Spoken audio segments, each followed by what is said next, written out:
Câmara deve votar hoje o projeto de lei da terceirização de serviços. Manifestações contra a PEC se espalham por 17 estados.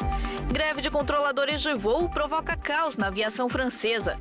Pesquisa alimentar mostra que o brasileiro ainda come poucos vegetais, mas o consumo de refrigerante caiu. Exposição de fotos relembra os quase 30 anos de papado de João Paulo II. Agora, no Século News.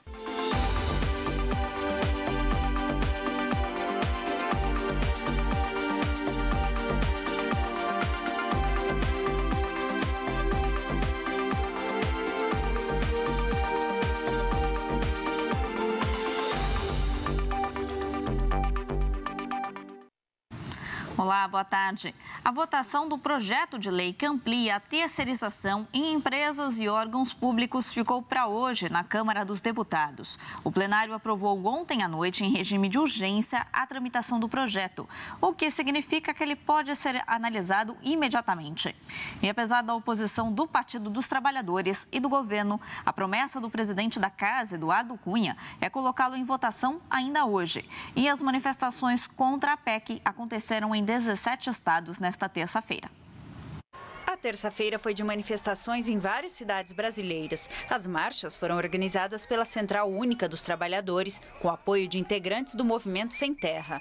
Em São Paulo, cerca de 500 pessoas participaram de uma passeata. Os manifestantes protestaram contra um projeto de lei que autoriza a terceirização do emprego nos setores público e privado. Membros da CUT declararam que o texto retira direitos já adquiridos pelos trabalhadores e temem que o projeto seja aprovado diante da instabilidade política causada pelo escândalo da Petrobras. A CUT estima que 12,7 milhões de postos de trabalho, pouco mais de 1 em cada 4, estão atualmente terceirizados no Brasil. Em Brasília, houve tumulto em frente ao Congresso Nacional. Uma pessoa ficou ferida no confronto com a polícia e um cordão de isolamento impediu o acesso ao Congresso. A CUT estima a participação de 4.000 pessoas no protesto. Já a Polícia Militar fala em 2.500 manifestantes. O governo federal lançou um projeto contra a violência na internet. Qualquer violação da lei no ambiente virtual vai ser considerada crime. A iniciativa tem 3 eixos de atuação: denúncia, prevenção e segurança. Uma das medidas anunciadas é a criação de uma ouvidoria de direitos humanos, que vai receber denúncias por meio do portal Humaniza Redes, também lançado nesta terça-feira. A partir do momento em que o cidadão fizer a denúncia, a página com o conteúdo ofensivo será armazenada e mesmo que o ofensor retire o conteúdo do ar, a página ficará guardada para verificação. Se for constatado o crime, o caso vai ser encaminhado às autoridades competentes, como a Polícia Federal. No Humaniza Redes também estão disponíveis vídeos e imagens com mensagens sobre a importância do respeito dentro e fora da internet, além de dicas para o uso seguro e responsável da rede. Outra medida anunciada é o Clique 100, uma versão do Disque 100 na internet, para receber denúncias de violações que aconteçam fora da internet. O Brasil encontra-se numa posição extremamente favorável para contribuir na formulação dos princípios e mecanismos que irão orientar a internet do futuro. No discurso de lançamento das medidas, a presidenta Dilma Rousseff destacou que para fortalecer a internet como espaço democrático e de liberdade de expressão, é preciso que os protagonistas da rede, ou seja, os usuários, saibam dos seus direitos e dos seus deveres. Somos a favor do bom debate, do respeito e da convivência democrática entre todos. Por prezarmos a liberdade e a democracia, queremos uma internet que, ao assegurar a livre expressão de opiniões, compartilhe respeito e fortaleça direitos e deveres. Uma greve de controladores de tráfego aéreo provocou graves problemas na França hoje de manhã. Cerca de 40% dos voos previstos foram cancelados até agora. As companhias aéreas se viram obrigadas a cancelar até 40% dos voos previstos para esta quarta-feira na França. Os transtornos são causados por uma greve dos controladores do tráfego aéreo no país. O tráfego nos aeroportos de Paris seguia com cancelamentos programados, mas, segundo fontes aeroportuárias, os atrasos podem se acumular no decorrer do dia. A companhia Air France manteve 60% dos voos, enquanto a Ryanair cancelou mais de 200. O SNCTA, principal sindicato dos controladores aéreos, que representa metade dos 4.000 funcionários do setor, convocou uma paralisação de 2 dias ou mais. Outras greves já estão previstas para os períodos entre 16 e 18 de abril e de 29 de abril a 2 de maio. O sindicato exige negociações sobre a organização do trabalho e a aposentadoria dos controladores de tráfego aéreo. Atualmente, a idade mínima para a aposentadoria é de 57 anos, mas o governo pretende elevar para 59.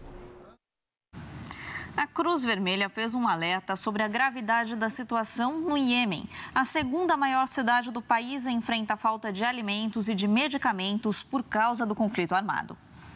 A situação humanitária em Aden, principal cidade do sul do Iêmen, é catastrófica. O alerta foi feito pela Cruz Vermelha, que confirmou nesta terça-feira a chegada ao país de um primeiro avião com funcionários da área de saúde.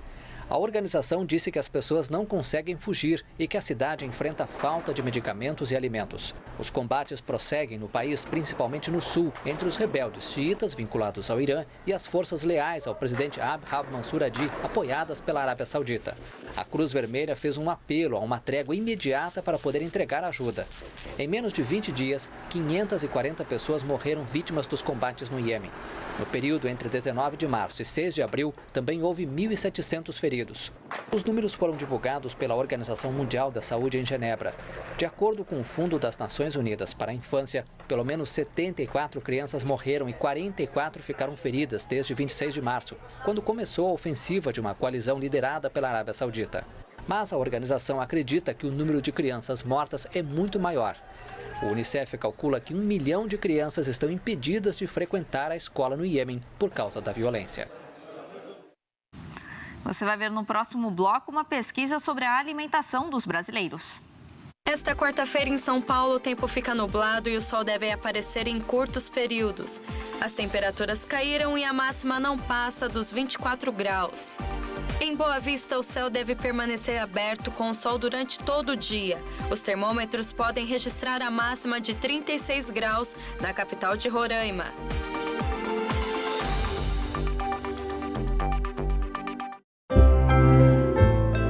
A Casa da Criança Paralítica de Campinas precisa do seu apoio para seguir em frente, ajudando crianças com paralisia física ou cerebral a conquistarem autonomia e qualidade de vida. Dê o primeiro passo. Deposite a quantia que puder na conta corrente 110.000-9, agência 52-3 do Banco do Brasil. Casa da Criança Paralítica. Com seu apoio, a gente volta a caminhar.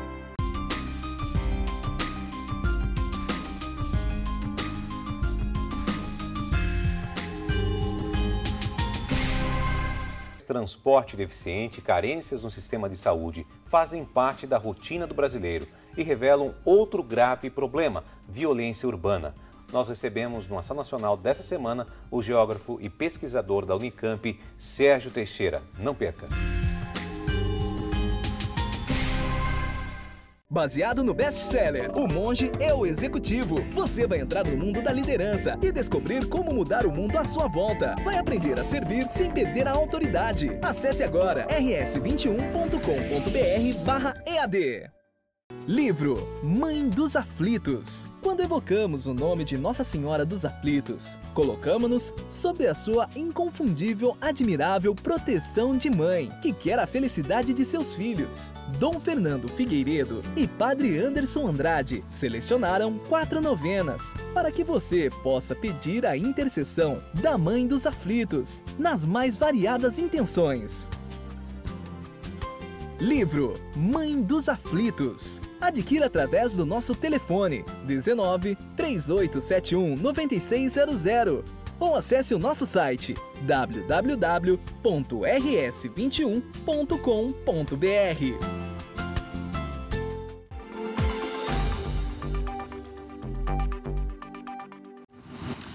O combate ao incêndio na empresa Ultracargo completou mais de 140 horas e chega ao 7º dia. Segundo o Corpo de Bombeiros, esse trabalho já pode ser considerado o maior do Brasil. Até agora, cerca de 7 bilhões de litros de água do mar foram usadas para combater as chamas que atingiram 6 tanques de combustível da empresa, que fica no bairro Alemoa, em Santos. Como parte da água é poluída, estudos apontam que o incêndio é responsável por uma alta taxa de mortalidade de peixes na região. As chamas ainda não foram apagadas, mas os bombeiros apostam em uma espuma especial que pode ser utilizada ainda hoje. É o Cold Fire, ou em português, fogo frio. A espuma foi cedida pela Infraero após determinação da presidente Dilma Rousseff. As causas do incêndio ainda são desconhecidas. E um incêndio em um submarino nuclear russo assustou moradores da região noroeste do país. De longe, era possível ver a fumaça do incêndio que atingiu um submarino no noroeste da Rússia nesta terça-feira. A embarcação estava em reparos e o motor havia sido desativado antes do início dos concertos realizados no porto de Severodvinsk. O fogo começou no isolamento térmico do submarino, um dos aparelhos da Frota do Norte, com base na região de Murmansk. Os reparos, que começaram em novembro de 2013, devem durar 2 anos. Em 2008, um acidente a bordo de um submarino nuclear NERPA fez 20 mortos por asfixia no mar do Japão. Incêndios em submarinos nucleares russos são considerados frequentes. O último aconteceu há 1 ano e 7 meses. Algumas regiões da capital americana ficaram no escuro nessa terça-feira. O apagão foi gravado por cinegrafistas que estavam em uma entrevista coletiva na Casa Branca. A queda de luz que atingiu a capital americana nesta terça-feira ocorreu durante uma entrevista da porta-voz do Departamento de Estado, Mary Harf. Apesar do transtorno, a coletiva continuou mesmo no escuro. O apagão afetou vários quarteirões do centro de Washington, inclusive a Casa Branca, o Capitólio e várias estações do metrô. As autoridades descartaram ato intencional, enquanto a empresa de energia local, Pepco, investiga as causas do problema. O apagão se estendeu desde o centro da capital americana até a vizinha Maryland, deixando sem energia mais de 2.500 casas. A luz voltou rapidamente na maioria dos locais afetados. Na Casa Branca, as luzes se apagaram brevemente até que os geradores começaram a funcionar. E ainda nos Estados Unidos, o senador Rand Paul oficializou sua candidatura à indicação do Partido Republicano para as eleições presidenciais americanas de 2016. O Partido Republicano dos Estados Unidos tem agora 2 pré-candidatos para as eleições de 2016. O senador Rand Paul anunciou nesta terça-feira que vai concorrer à presidência americana. Paul anunciou em seu site que quer que o país retorne aos princípios de liberdade. Mais tarde, um discurso oficial deve dar início à campanha. Conservador libertário e precursor do Tea Party, Rand Paul é senador desde 2011. Seu pai, Ron Paul, foi 3 vezes candidato à presidência dos Estados Unidos. Há 2 semanas, o também republicano Ted Cruz anunciou a entrada na corrida pela Casa Branca. Em breve deve ser a vez de Jeb Bush, preferido dos eleitores republicanos, mesmo sem um anúncio oficial. Do lado democrata, Hillary Clinton já tem uma equipe de campanha e deve entrar logo na disputa oficialmente. O Ministério da Saúde divulgou a pesquisa nacional sobre a alimentação do brasileiro. Os dados mostram que só 1/4 da população come a quantidade certa de verduras e frutas. E foi lançado também um livro com alimentos de cada região do país para estimular o consumo de produtos naturais. Estimular os hábitos alimentares mais saudáveis, o livro traz opções de alimentos naturais de várias partes do Brasil. E a principal dica é: quanto mais natural o alimento, menor a chance de doenças. A promoção de uma alimentação saudável passa por a gente valorizar cada vez mais a alimentação in natura, os alimentos minimamente processados e evitar os alimentos, eliminar, se possível, os alimentos ultraprocessados. Isso é uma indicação da Organização Mundial de Saúde, faz muito bem para a saúde, previne a hipertensão, a diabetes, alguns cânceres. Para demonstrar a diversidade de produtos brasileiros, chefes de cozinha prepararam pratos especiais com ingredientes típicos de cada região do país. Esse aqui, da região Nordeste, por exemplo, é a base de feijão verde e carne de sol.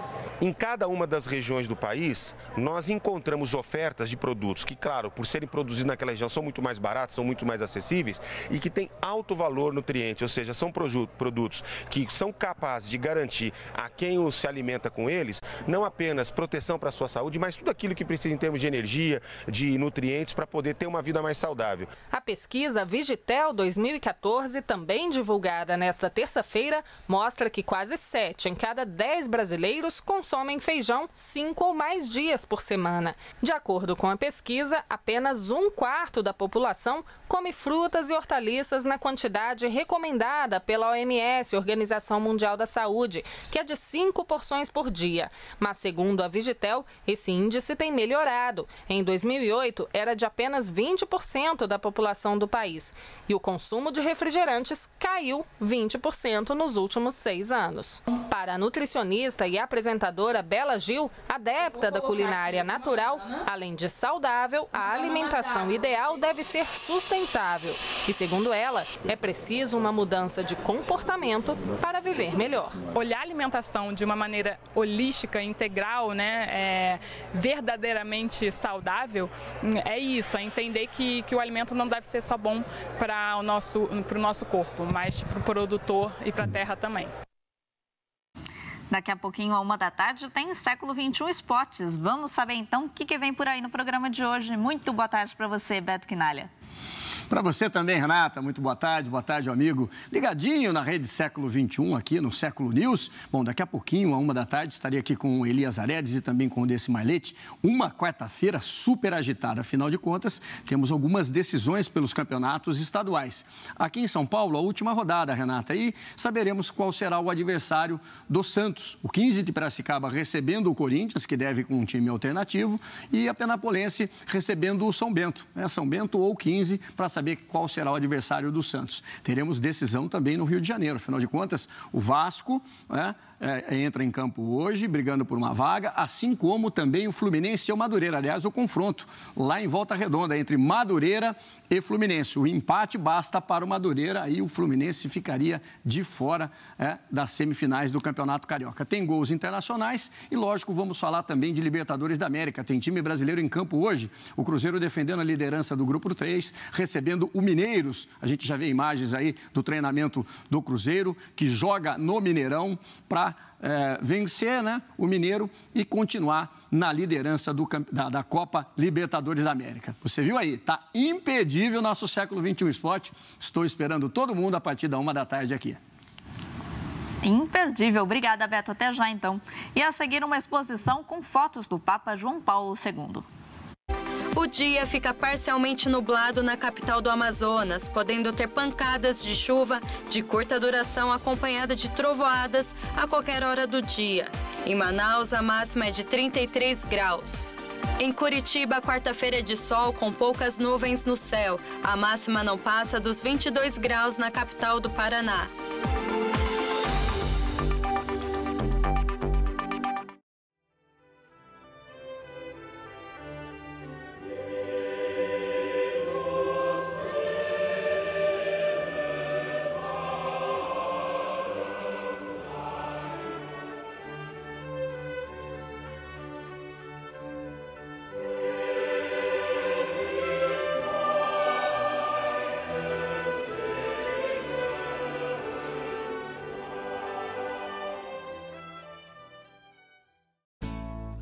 Livro A Boa Educação, um verdadeiro guia para a juventude moderna, que tem suas dificuldades pessoais agravadas pela crise educacional e moral que enfrentam em nossa civilização. Esta crise acaba por produzir jovens desacorajados, desanimados em relação ao futuro e incapazes de tomar decisões definitivas. Esta obra vem ajudar o jovem a tomar consciência do seu chamado e da sua dignidade, a fazer bom uso da sua liberdade. Adquira através do nosso telefone 19 3871 9600 ou acesse o nosso site www.rs21.com.br.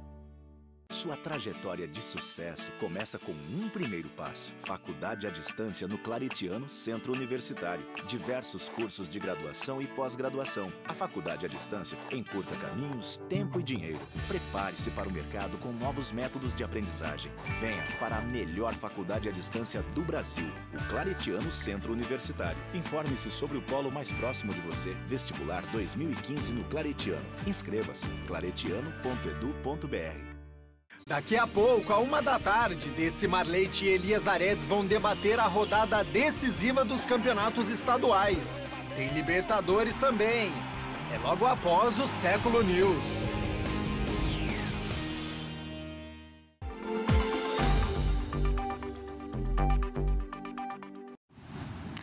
Mais uma vez, a inflação oficial do país está em alta. O dado foi divulgado na manhã de hoje pelo IBGE. A inflação medida pelo Índice de Preços ao Consumidor Amplo ficou em 1,3% em março. A taxa é a maior desde 2003 e a mais elevada em 20 anos, se considerarmos apenas o mês de março. Em 12 meses, a inflação acumula alta de 8,13%. Para se ter uma ideia, o consumidor está pagando nesse ano, em média, 36% a mais pelo uso da energia, enquanto nos últimos 12 meses as contas já estão 60% mais caras, segundo o IBGE. A Renovação Carismática Católica completa em 2015 48 anos. E você vai conhecer como funciona o Escritório Internacional da RCC no Vaticano. Nas paredes, o registro de encontros importantes e congressos que fizeram história. Neste local, a sede de um dos movimentos católicos mais conhecidos em todo o mundo, a Renovação Carismática Católica. ICRES, innanzitutto, significa International Catholic Charismatic Renewal Services.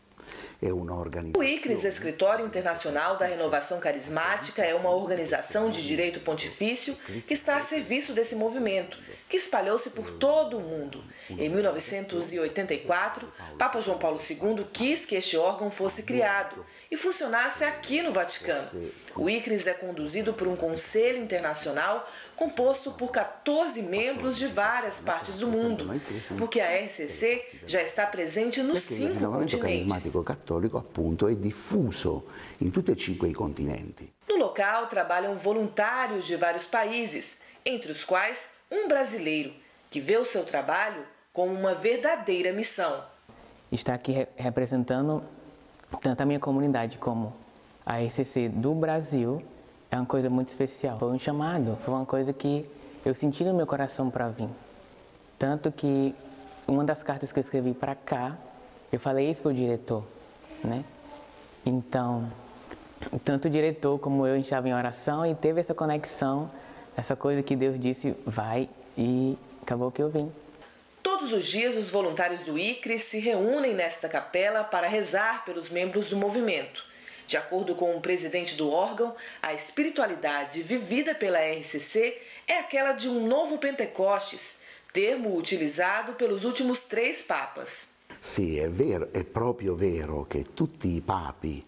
Sim, verdadeiramente os últimos papas, a partir de Paulo VI, tiveram uma relação muito boa com a RCC. E o que seria esse novo Pentecostes? É uma experiência. Não é uma experiência teórica, não é uma experiência do pensamento, mas uma experiência de vida, digamos espiritual. É um encontro pessoal com Jesus. É um encontro personal com Jesus. Centenas de simpatizantes do opositor russo Boris Nemtsov se reuniram nesta terça-feira perto do Kremlin, no local onde ele foi assassinado há 40 dias. A homenagem foi pacífica. Em um clima tranquilo, simpatizantes colocaram fotos de Boris Nemtsov, velas e flores no local onde o opositor russo foi assassinado há 40 dias em Moscou. O crime que revoltou os russos foi cometido nesta ponte perto do Kremlin no dia 27 de fevereiro.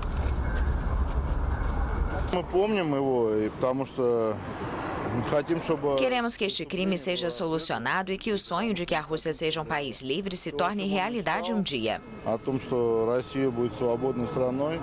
Nemtsov era o principal opositor do governo do atual presidente do país, Vladimir Putin. Sempre sonhei com um presidente como Nemtsov, bonito, jovem, inteligente e positivo. Não teríamos vergonha de nosso país, mas hoje só podemos nos orgulhar porque o mundo teme a Rússia e isso é horrível. No fim de março, homens não identificados destruíram um memorial improvisado em homenagem ao opositor na mesma ponte. Ex-vice-primeiro-ministro e opositor de Putin, Boris Nemtsov, foi assassinado no centro de Moscou quando voltava para casa com a namorada. A polícia prendeu 5 suspeitos. Zaur Dadayev, um ex-policial checheno, assumiu o crime, mas depois voltou atrás e afirmou que havia sido torturado. Os outros 4 homens se declararam inocentes. Uma história de superação comoveu os australianos. Depois de 4 dias perdido em uma floresta, um garoto autista de 11 anos foi encontrado com vida. Ele se recupera em um hospital e passa bem. Um menino autista de 11 anos conseguiu sobreviver durante 4 dias sozinho numa floresta na Austrália. O garoto, que estava desaparecido, foi encontrado na terça-feira por um helicóptero da polícia. Luke Shenbrook caminhava pelas colinas de um parque nacional a 3 quilômetros do acampamento de onde desapareceu na sexta-feira passada, no momento em que integrantes da aeronave o avistaram. O parque fica a 150 quilômetros de Melbourne. Depois de ser resgatada, a criança foi hospitalizada com desidratação e hipotermia. O comandante da polícia do estado de Vitória, Rick Nugent, afirmou que o caso é um milagre, principalmente porque na floresta à noite faz muito frio. No mês em que se completa 10 anos da morte do Papa João Paulo II, um fotógrafo italiano reuniu centenas de imagens do pontífice em uma exposição em Roma. É parte da história. O carro do cardeal Wojtyła quebrou quando ele estava a caminho de Roma para o conclave. Ele foi o último a chegar. No momento em que o cardeal polonês chegou ao Vaticano, praticamente todos os fotógrafos tinham ido embora. Mas não Maurício Riccardi. Ele ficou e capturou a última imagem dele como cardeal. Ele foi eleito o Papa João Paulo II poucos dias depois da foto ser tirada. Esta foto e inúmeras outras em mais de 30 anos compõem a enorme coleção do fotógrafo. Ele acompanhou de perto o Papa João Paulo II, mesmo antes dele ser eleito para o papado. Il cardinale della mia parrocchia. Eu o conheci antes, porque ele era o cardeal da minha paróquia. Então eu comecei a segui-lo. Há muitas fotos, do Habemus Papam ao Papa que voa, até as fotos finais. São muitas especiais, mas a minha favorita do João Paulo II é o Papa que voa. O Papa que voa é esta foto. Ela foi tirada durante uma audiência geral no Natal, em 1978.